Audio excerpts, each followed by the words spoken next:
नमस्ते मित्र मंडली। बहुत दिनों के बाद फिर से ही मुलाकात हो रही है और आगे भी होती रहेगी। आज हम सीधे हमारे पाठ्य पुस्तक के पाठ्यक्रम की तरफ ध्यान देंगे। आज हम बात करेंगे उस हिंदी के महान कवि जो श्रृंगार के अथिरथ महारथ कवियों में से गिने जाते हैं, बिहारी जी। मगर जितने श्रृंगार रस को साथ लेकर इन्होंने लिखा है, उसके साथ साथ नीति के भी दोहे इन्होंने लिखे हैं। और आपके इस पाठ्य पुस्तक में बिहारी सतसई यानी 700 दोहों का संग्रह, लगभग 705 दोहे उनके आज तक उपलब्ध हैं। उनमें से कुछ दोहे आपके पाठ्यक्रम के साथ जुड़े हुए हैं और इस पाठ्यक्रम के साथ जुड़े हुए दोहों को मैं आपके सामने रख रहा हूँ। पहला दोहा है, कनक कनक ते सौगुनी मादकता अधिकार, उई खाए बौराए इही पाए बौराए। यहाँ पर शब्दों का इस्तेमाल किया गया है, कनक कनक और मादकता और बौराई। एक कनक का अर्थ होता है धतूरा और दूसरे कनक का अर्थ होता है सोना, और मादकता का अर्थ होता है नशा, और बौराई का अर्थ होता है पागल। तात्पर्य इतना ही है, बिहारी जी कहते हैं जो व्यक्ति धतूरे का पान करता है, धतूरे का रस पी लेता है, वो नशे में धुत होकर गिर जाता है। और जो व्यक्ति सोने को पा लेता है, सोना यानी अमीर बन जाता है, वो भी नशे में डूब जाता है। और बिहारी जी का कहना है कि जो व्यक्ति धतूरे का सेवन करता है, धतूरे से भी 100 गुना ज्यादा मादकता सोने में होती है। सोना यानी यहाँ पर आपको लेना होगा जो व्यक्ति बिना मेहनत किए हुए, बिना कुछ किए हुए अगर उसके हाथ में संपत्ति आ जाती है तो उसका उसे कैसे रखना है, किस प्रकार से उसका इस्तेमाल करना है, कैसे उसको अपने हाथ में रखना है, ये पता नहीं चल पाता। और जैसे से उसके पास संपत्ति आ जाती है, उसकी सुधी बुद्धि और खासकर विवेकहीन होता चला जाता है और उसके मन में ऐसे बहुत सारे विचार उठने लगते हैं कि और वह सोचने लगता है कि मैं इन पैसों से पूरी दुनिया को जीत लूंगा, मुझसे बड़ा अमीर कोई नहीं है। और बिहारी जी का कहना है जो व्यक्ति जिसका विवेक उसके साथ नहीं रहता, जिसकी बुद्धि जिसके साथ नहीं रहती है, जो सोच नहीं सकता, जो वस्तु हमारे हाथ में है उसका अर्थ क्या होना चाहिए, उसका उपयोग हमें कैसा करना चाहिए, अगर ये उसे पता नहीं है तो वह पागल हो जाएगा, बौराएगा, उसके अंदर एक प्रकार का नशा चढ़ जाएगा।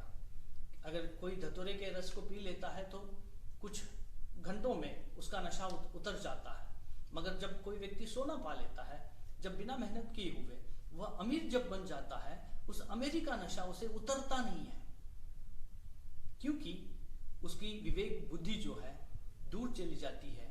वह अपने आप को बड़ा समझने लगता है और उसे यह पता नहीं रहता है कि उसके पास जो वस्तु है, जो पैसा है, जो अमीरी है, उसका प्रयोग कहाँ पर करना चाहिए, उसका वास्तविक अर्थ क्या है, ये उसे बिल्कुल पता नहीं चलता। और इसका भाव इतना ही है कि जो व्यक्ति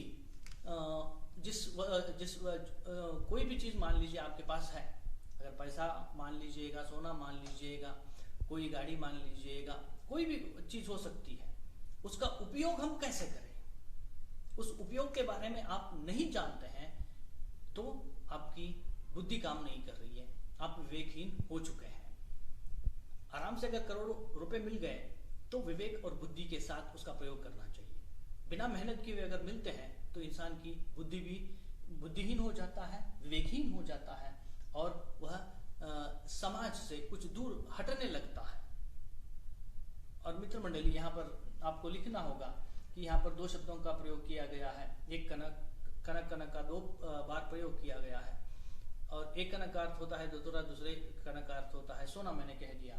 जहाँ पर शब्दों का प्रयोग 2 बार हो और दोनों बार उसके अर्थ में अगर परिवर्तन होता है, अर्थ अलग अलग देते हैं, तो वहाँ पर हिंदी के साहित्य अलंकारों में उसे कहा जाता है यमक अलंकार करके। आपको लिखना होगा यह यमक अलंकार है। जब संदर्भ सहित व्याख्या आएगी उसमें आपको विशेष रूप में आपको ये लिखना होगा। उसके साथ साथ आपको इसकी भाषा जो है वहां पर आपको लिखना होगा, यह ब्रज भाषा से मिश्रित शब्दों का प्रयोग यहाँ पर आपको किया गया है।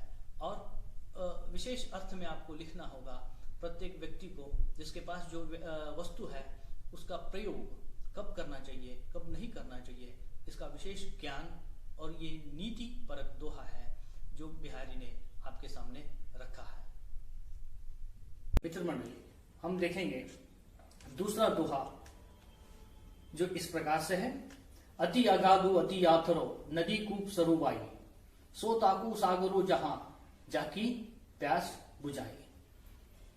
तात्पर्य इसका यही है, जैसे कि मैंने आपको कह दिया था, सागर में गागर भरने वाला काम यहां पर कहते हैं। पानी मिलने के स्रोत जो हैं आपके लिए नदी है, सागर है, कुआं है, तालाब है, ये सभी जो है पानी के स्रोत हैं।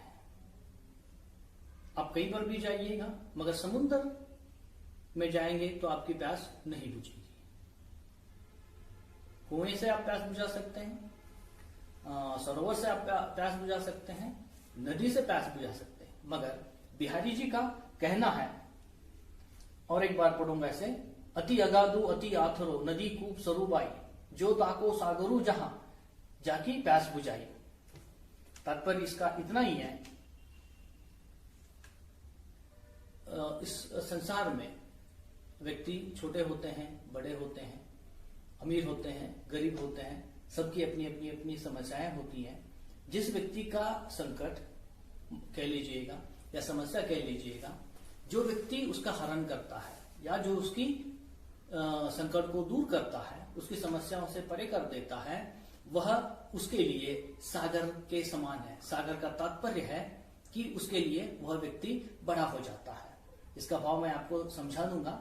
नदी के स्रोत बड़े बड़े पानी के स्रोत बड़े बड़े होते हैं, चाहे आप नदी से पानी लीजिएगा, कुएं से पानी लीजिएगा, तालाब से पानी लीजिएगा, कहीं पर से भी पानी लीजिएगा। कहने का तात्पर्य इतना ही है कि बहुत सारे लोग होते हैं, मगर जब एक व्यक्ति को किसी समस्या में वह पड़ जाता है, कोई संकट में पड़ जाता है, उस समस्या से जब कोई उसे बाहर निकलता है, उस संकट से उसे जब कोई व्यक्ति बाहर निकाल देता है, वह व्यक्ति उसके लिए महान बन जाता है। उस महानता के लिए यहाँ पर शब्द का प्रयोग किया गया है सागर। सागर जितना बड़ा होता है उतना बड़ा वह बन जाता है। अगला दोहा देखेंगे, जपमाला छापा तिलक सरे न एकू कामो, मन कांचे नांचे तो था सांचे रांचे रामो। तो भक्ति की दाम्भिकता के बारे में बिहारी लिखते हैं। आपने इससे पहले कबीर के दोहे को पढ़ा होगा, माला फेरे तो जुग बीता फिरा न मन का फेर। यहाँ पर भी बिहारी जी कहना चाहते हैं, ये जपमाला जपने से, सर पर तिलक लगाने से, छापा लगाने से भक्ति की पूर्णता नहीं हो सकती। अगर भक्ति की पूर्णता तब होगी जब आप पूरे भक्ति भाव से आप भगवान को याद करेंगे। और यहाँ पर एक शब्द का इस्तेमाल किया गया है, मन कांचे नांचे था। इंसान का मन जो होता है कांच का बना हुआ है, वो कभी एक तरह से नहीं रह सकता, इधर से उधर भटकता है, उधर से इधर भटकता है, कभी इसके बारे में सोचता है, कभी उसके बारे में सोचता है, सपने अजीब तरीके से सपने देखता है। जब जिस व्यक्ति का मन उसके साथ नहीं जुड़ा हुआ रहता है तो वो भक्ति में दाम्भिकता पा लेता है। दूसरों को दिखाने के लिए हम भगवान के मंदिर जाते हैं, मस्जिद जाते हैं, गिरजाघर जाते हैं, गुरुद्वारा जाते हैं, छापा लगाते हैं, तिलक लगाते हैं, सुबह उठने के बाद जपमाला करते हैं। और बिहारी जी का अंदरूनी अर्थ यह है कि वह कहना चाहता है, जिस भगवान की पूजा आप कर रहे हैं वह भगवान पागल नहीं है, वह आपसे भी होशियार है। वह जानता है कि आपका मन कैसा है, आपकी सोच कैसी है, आपकी विचारधारा कैसी है, आपकी बुद्धि कैसी है, आपकी मति कैसी है। तो बिहारी जी भक्ति की दाम्भिकता पर प्रहार करते हुए कहते हैं, भक्ति करना है सच्चे मन से कीजिएगा, विशुद्ध मन से कीजिएगा, क्योंकि आपका मन जो है कांच का बना हुआ है, वह टूट जाएगा, फूट जाएगा, फट जाएगा। इसलिए कहते हैं भक्ति में दाम्भिकता का कोई भी प्रभाव नहीं हो सकता। लोगों को दिखाने के लिए भक्ति मत कीजिएगा। अगर भक्ति को करना है तो पूरे मन से, भाव से, हृदय से कीजिएगा, तब भक्ति जो है समर्पित भाव में स्पष्ट रूप से भगवान को प्राप्त होगी। और इसमें भी आपको लिखना होगा, भाषा जो है ब्रज भाषा का प्रयोग किया गया है, उसके साथ साथ संस्कृत शब्दों का प्रयोग किया गया है। और विशेष के रूप में आपको लिखना होगा, भक्ति की डांबिकता पर बिहारी जी का कचोरता हुआ व्यंग्य कह लीजिएगा, या फिर इतना लिख दीजिएगा केवल व्यंग्य हुआ है करके। देखते हैं आगे।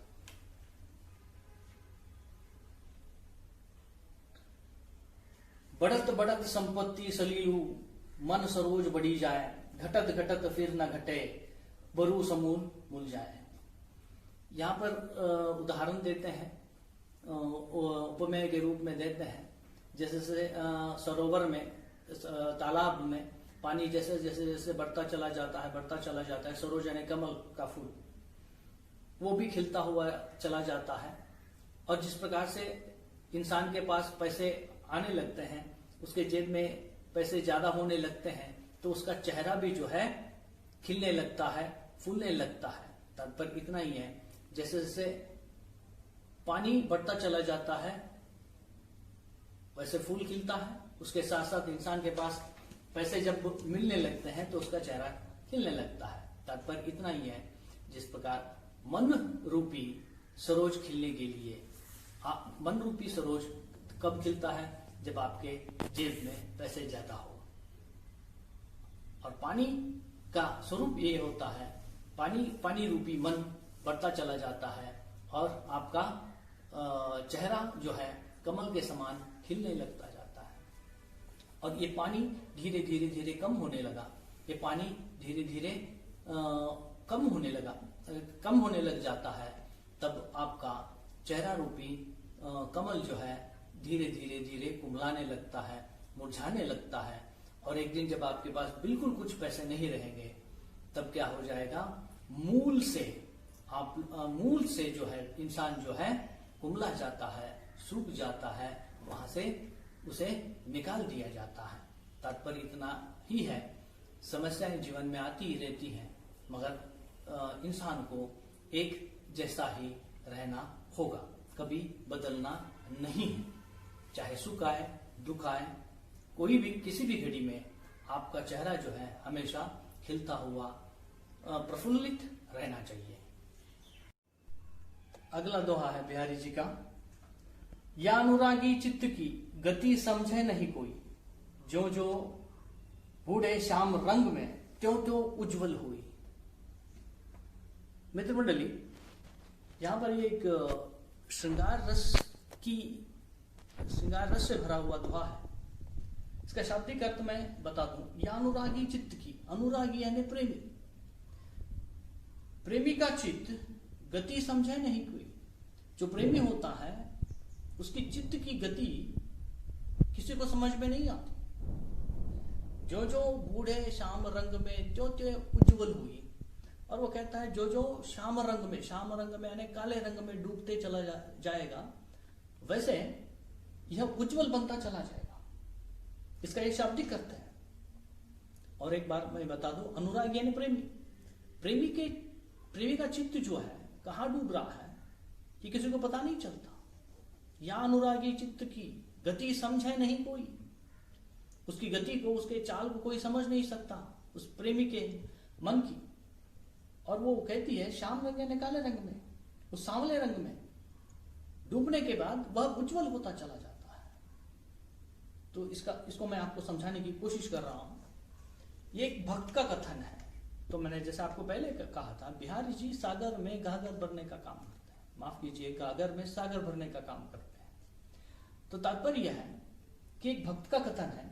भक्त कहता है एक प्रेमी का अनुराग जो है, उसका चित्त जो है, कोई व्यक्ति समझ नहीं पाता और उसकी चाल को कोई समझ नहीं पाता। जैसे जैसे सांवले रंग में डूबता डूबता डूबता चला जाएगा और वैसे ही वह उज्जवल बनता चला जाएगा। यहाँ की काले रंग में डूबने के बाद कोई भी वस्तु उज्जवल नहीं बनती, काला ही हो जाता है। मगर यह एक विरोधाभास है, मगर वास्तविक रूप में यह विरोधाभास नहीं है। इसका तात्पर्य इस प्रकार से निकलता है, तात्पर्य इस प्रकार से आपको मिलता है कि कृष्ण के प्रेम में डूबे हुए उस प्रेमी का जो अनुरागी मन है, वह जितना श्याम रंग में डूबता चला जाएगा, श्याम रंग में यानी कृष्ण के भक्ति में डूबता डूबता डूबता डूबता चला जाएगा, तब उसे पता चलेगा कि कृष्ण कितना उज्जवल है, कृष्ण का रूप कितना उज्जवल है, कृष्ण कितना स्वर्णिम है, कितना पवित्र है। वह यह कहना चाहता है जब तक आप भक्ति में डूबते नहीं हैं, भगवान के भक्ति में डूबते नहीं है, केवल अनुरागी होना उतना ही जरूरी नहीं है, उसके भक्ति में डूबना है। जितने गहराई तक आप डूबते चले जाओगे भगवान की भक्ति में, उतना उज्जवल रूप आपको देखने को मिलेगा। भगवान क्या है, भगवान किस प्रकार से होता है। अगर भगवान का साक्षात्कार करना है तो उसके भक्ति में निरंतर डूबना है और पूरे मन से डूबना है, भाव से डूबना है। जितने मन से, जितने भाव से आप डूबते चले जाओगे, तब आपको पता चलेगा वह कितना उज्जवल है, कितना पवित्र है, कितना श्वेत है, उसकी शक्ति कितनी महान है।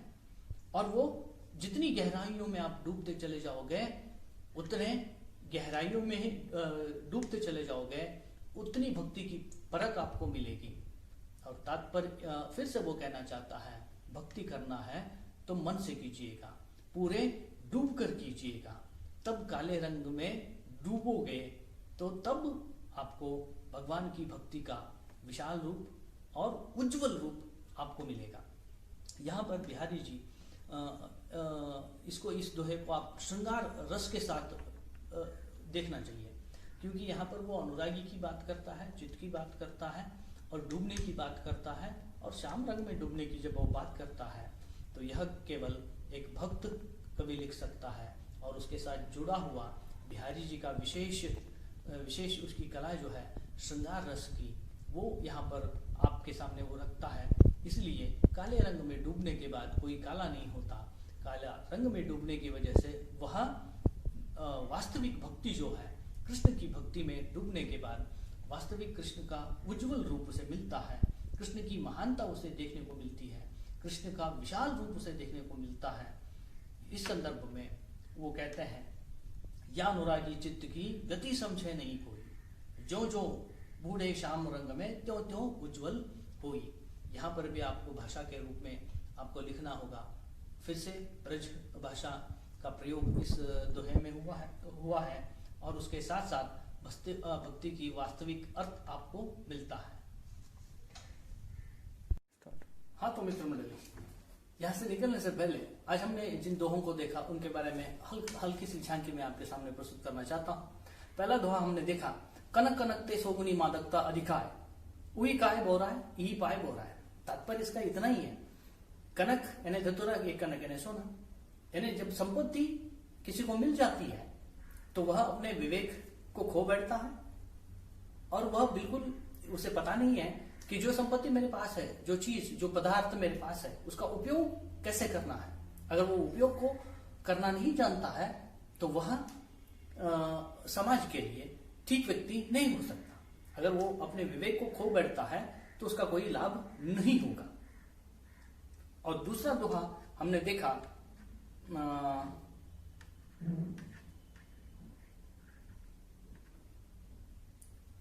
और एक दोहा हमने देखा, या अनुरागी चित्त की गति समझे नहीं कोई, जो जो बूढ़े श्याम रंग में उतनी उज्जवल है। तो यहाँ पर मैंने आपको कह दिया था, श्रृंगार रस की बात यहाँ पर की जाती है कि विरोधाभास इन शब्दों में से आपको मिलता है, मगर वास्तविक रूप से यहाँ पर विरोधाभास नहीं है। एक अनुरागी यानी प्रेमी, वो कहता है कि कृष्ण के प्रेम में, कृष्ण के सांवले रंग में, कृष्ण के काले रंग में जैसे डूबते डूबते डूबते चले जाओगे, तब आपको उसका उज्जवल रूप मिलेगा। और यहाँ पर भक्ति में डूबने से ही आपको भगवान के दर्शन प्राप्त हो सकते हैं, भगवान के आकार को आप समझ सकते हैं, उसकी महानता को आप समझ सकते हैं, उसके उज्जवल रूप को ही आप समझ सकते हैं। भक्ति में डूबना नितांत अनिवार्य है। और अगला और एक दोहा हमने देखा, बढ़त बढ़त सलीलू मन सरोज बढ़ी जाए, घटत घटत फिर घटे समूलू ये हो जाए। यहां पर वो कहना चाहता है, इंसान की इच्छाएं, कामनाएं जैसे बढ़ती बढ़ती बढ़ती चली जाती हैं, उस प्रकार से उसकी सोच विचारधारा भी बदलती चली जाती है। उसके लिए वो कहते हैं, जिस प्रकार एक तालाब में पानी बढ़ता बढ़ता बढ़ता चला जाता है, तो फूल, कमल का फूल खिलने लगता है, और पानी जैसे जैसे निकलता चला जाता है वह फूल समूल मुरझा जाता है, मूल रूप से मुरझा जाता है। तात्पर्य इतना ही है, जो आपके पास संपत्ति है उसमें ही हंसते खेलते रहिएगा और अपने इच्छाओं को, कामनाओं को और जरूरतों पर ध्यान दीजिएगा। ज्यादा इच्छाएं करोगे, कामनाएं करोगे तो आपका हंसता हुआ चेहरा, खिलता हुआ चेहरा, मुस्कुराता हुआ चेहरा जो है अपने आप मुस्कुराता ही रहेगा। अगर इच्छाओं को, कामनाओं को बढ़ाते बढ़ाते बढ़ाते जाओगे तो कितनी भी संपत्ति होने के बाद भी आप खुश से नहीं रह सकते, आपका चेहरा भी उतरता चला जाएगा। धन्यवाद मित्रों।